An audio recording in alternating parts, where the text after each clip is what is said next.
Hello and welcome to the Move Your Business Forward podcast. These talks are hosted by Boll, founder of Evoke Management and CEO of International Leaders UK. We'll be talking with experts from both these companies about issues that affect SME companies today. Welcome to this episode of the Move Your Business Forward podcast. Today I'm joined by a couple of my colleagues from Evoke, Nigel Wood and Sam Hunter. And today we're going to be talking about the power of a commercial director. One of the things we do at Evoke is help companies improve what they're doing, looking for growth opportunities by plugging in an experienced commercial director to help with that. So Nigel and Sam, welcome and thanks for joining me today. We'll kick straight into this because I want to get you guys talking about kind of what you believe a commercial director is and why you do what you do. So, Nigel, power of a commercial director. What in your words is the role of a commercial director, and why do you enjoy doing it? Interesting, good place to start. And we just had an interesting debate prior to this around what is the breadth and what is the role of commercial director. In terms of what I think a lot of people see it as, it can be a take on a version of a sales director that maybe has a broader view, looking at experience, looking at some of the marketing. I mean, I've certainly worked in organizations, big organizations, where a commercial director will be quite contractually and contracting focused and delivering margin and benefit to the business through that kind of direction.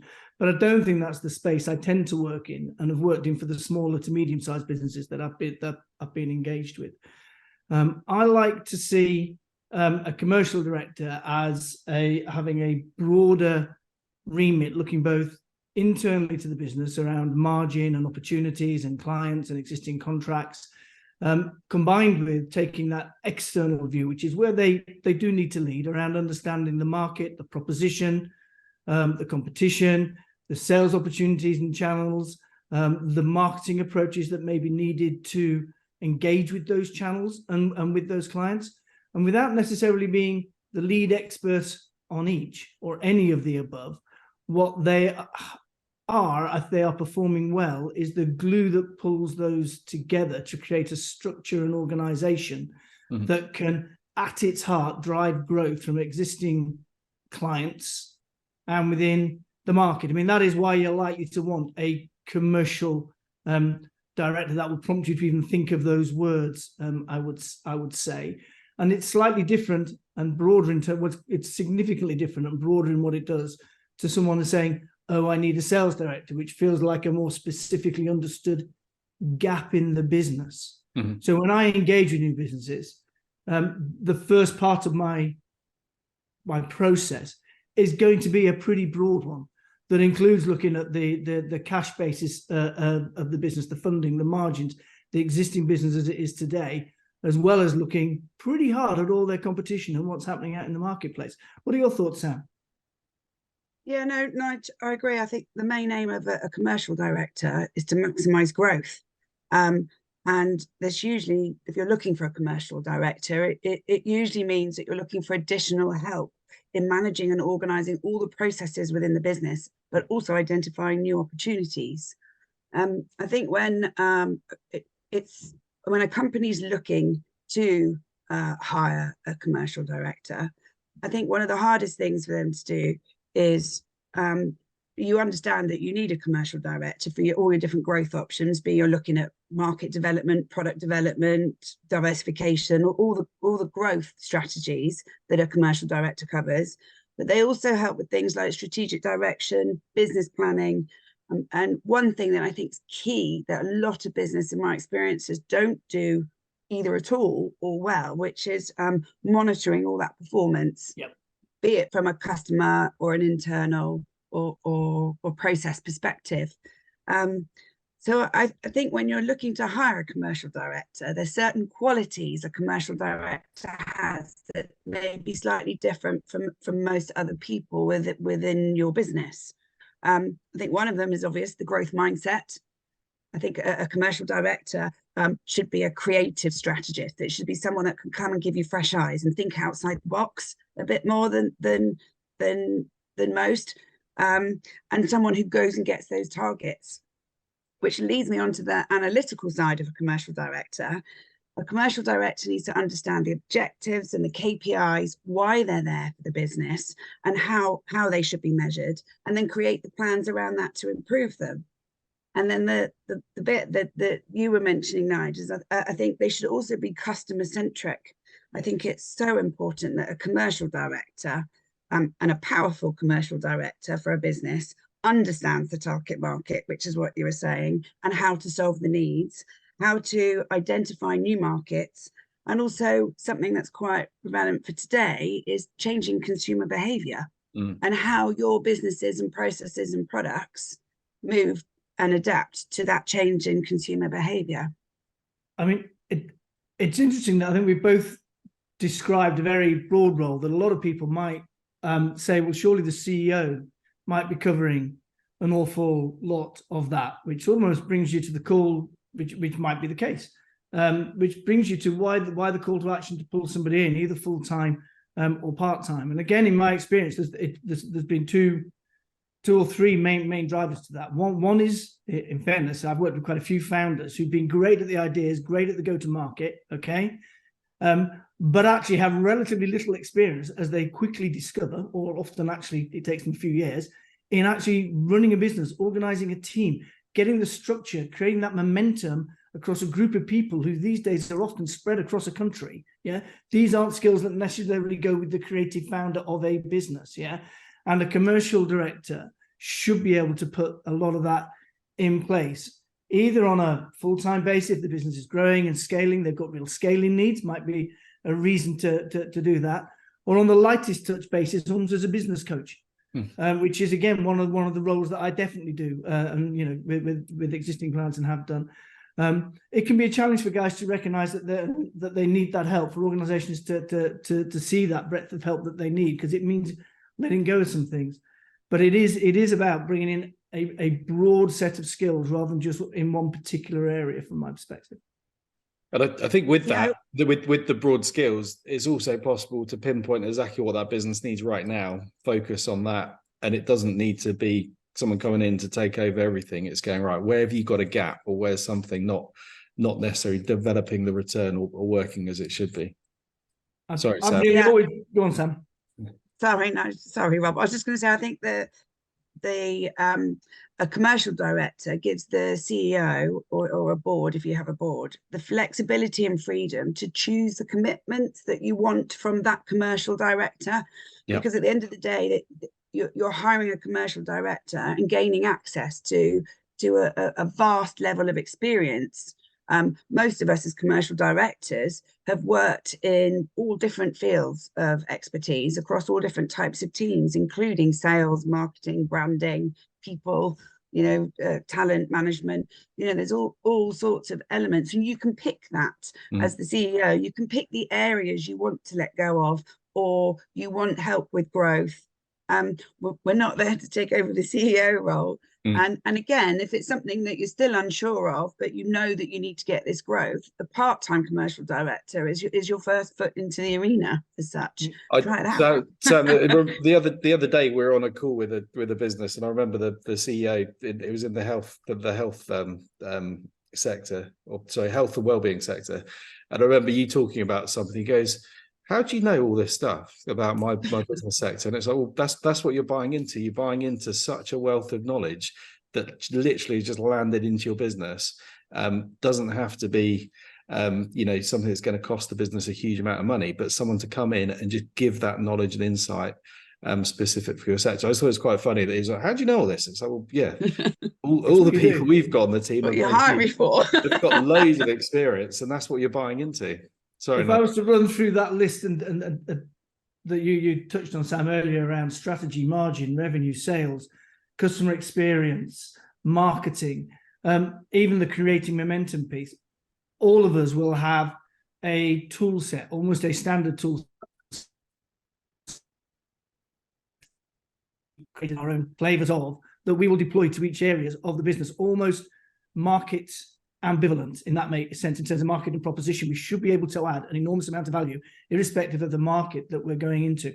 That's not to say there aren't places where you particularly want, for example, a stronger sales lead outreach, we're bringing somebody in with a black book in the specific market, therefore you might target the right commercial director in that particular case. But that's not often the case for many of the businesses. And to pick up your other point there, Sam, most of the projects I've got involved in where I've ended up doing a broader role have actually been, there's been a point initiation, Rob, as you were saying, what's the reason to call the person in the first place? Is it to launch a new service in the UK? Did one of those, which ended up with me evolving into launching the business over in the States. Is it to run a particular part of a change project for someone where there was a lot of people to engage? And that then evolved into a much broader, again, more global-led role, if that makes sense, you know? And the CEOs, in terms of your role and relationship with them, and the one I've just started with recently, one of our clients, she's very clear. Her reason to bring me in the first place, without really knowing from the first conversation with Europe, is that she needs someone to hold her toes to the fire to drive her on driving her business in the way that she helps and supports other businesses. You know, which is what we're now doing. Now it's going to end up, and we're immediately deploying on both the client front and the pipeline front, some of the approaches that we'd normally take, yeah? But I'm not going near their market. I'm letting them be the experts on their market because they do know better, and that's not what they need from me at the minute. They need them to be held accountable with a set of literally their KPIs. It's a family-owned business, and they're going to have their own KPIs and be reporting through, not to me, but with me collectively, if you will, on a monthly basis. So it can be an interesting, diverse space. Yeah, sure. So we've alluded to a few things here. I mean, the kind of triggers, I mean, anyone listening to this and questioning, should they have a commercial director or at what point they need one?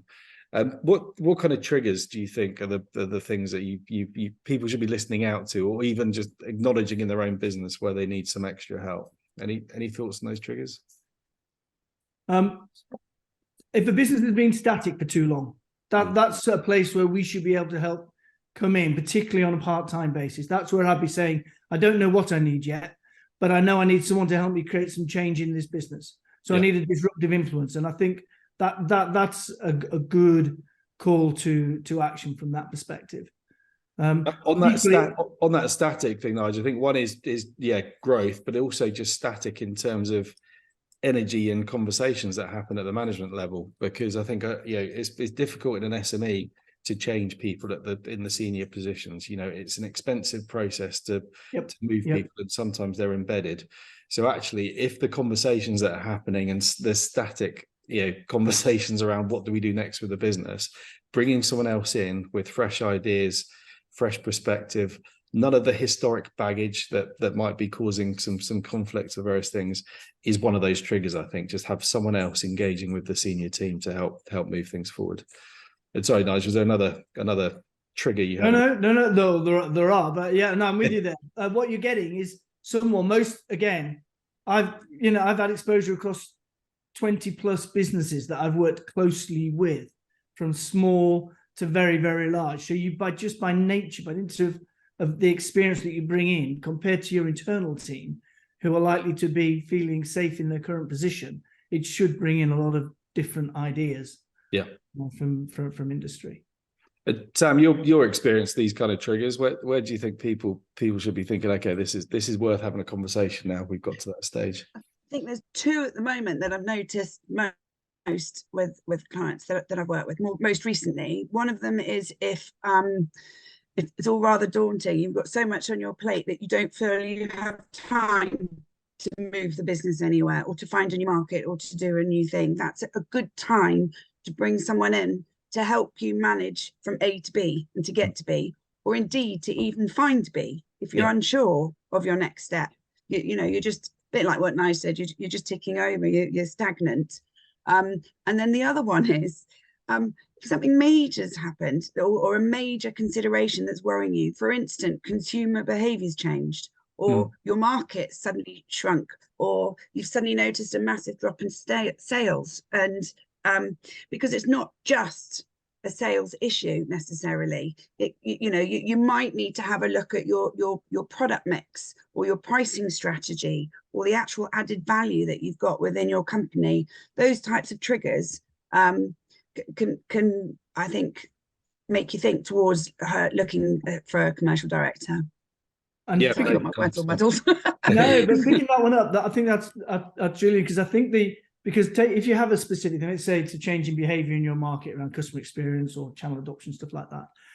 And you can go to someone arguably who might position themselves as more expert in that space. Okay, I'm an expert in that.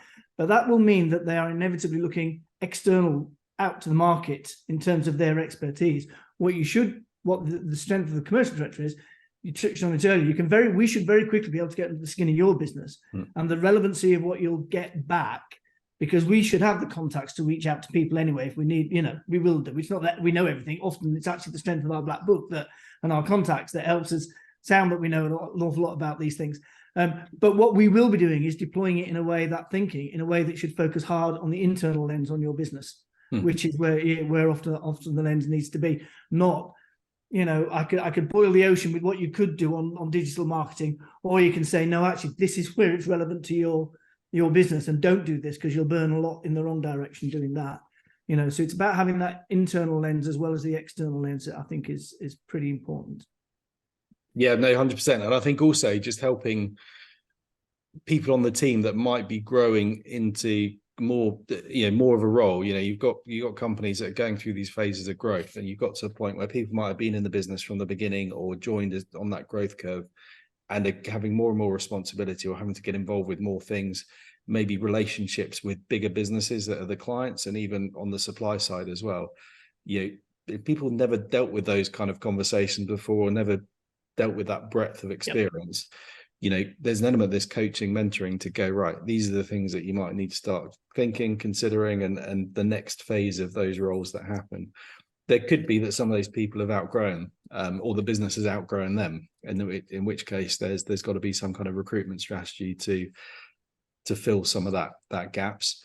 But also, if you've got an existing team and they just need some help to be better at their job, then I think it's a perfect position to come in and help with part of that mentoring. I mean, another call to action that you touched on in terms of what might cause us to come into a business is coming at this from the other end, maybe the investor's end, rather than just the owner's end, because most of the businesses, the small to medium businesses we deal with, who are going through scaling, a lot of them have investors involved.